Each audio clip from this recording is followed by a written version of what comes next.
All dolphins that are in captivity can be readapted. There's two things, readaptation and release. And so readaptation is getting them into a natural sea pen where they can feel the rhythms of the sea, the tides, the sun. There's many places where dolphins live their entire lives inside of buildings. So that simple thing of just getting them into the ocean, into sea pens, the healing begins. You start to see the color come back. There's just a lot more going on. So those that we do deem candidates then go on to the next stage, which is the release. And so far around the world, we've released just over 20 dolphins back in the wild in Nicaragua, Colombia, Brazil, South Korea, United States, Indonesia. The Dolphin Project began on Earth Day 1970. That's the day that my father, Rick O'Berry, who had trained Flipper right after the death of one of the dolphins that played Flipper, he went to the Bahamas and tried to release a dolphin back in the wild.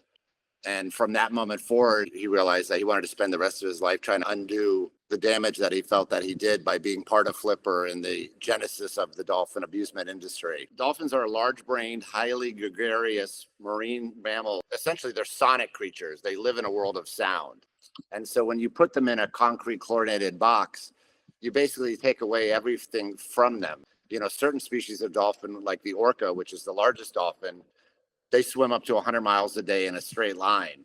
The other interesting thing about dolphins in captivity is that they're one of the highest evolved animals on the planet.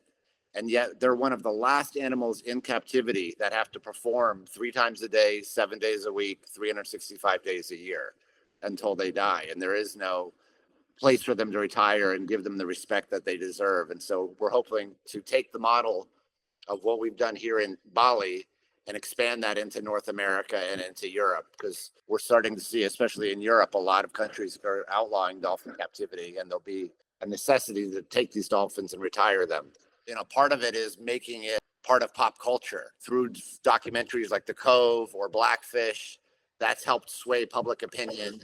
We host an annual event called Empty the Tanks, and simultaneously on the same day, there's sometimes 100 protests around the world, all in front of different aquariums. A dolphin in captivity no more represents dolphins in the wild than like Mickey Mouse represents mice. What makes a bird special is it can fly, but as soon as you have a pet bird, it's just a thing hopping around in a cage. It's everything we love about that bird, that it's free and the flight is gone. And that magic of dolphins, of who they are as an animal and a being, is completely gone once they're in captivity. The most simplistic thing that anyone can do to help dolphins is don't buy a ticket to a dolphin show. If people stop buying tickets, the demand will stop.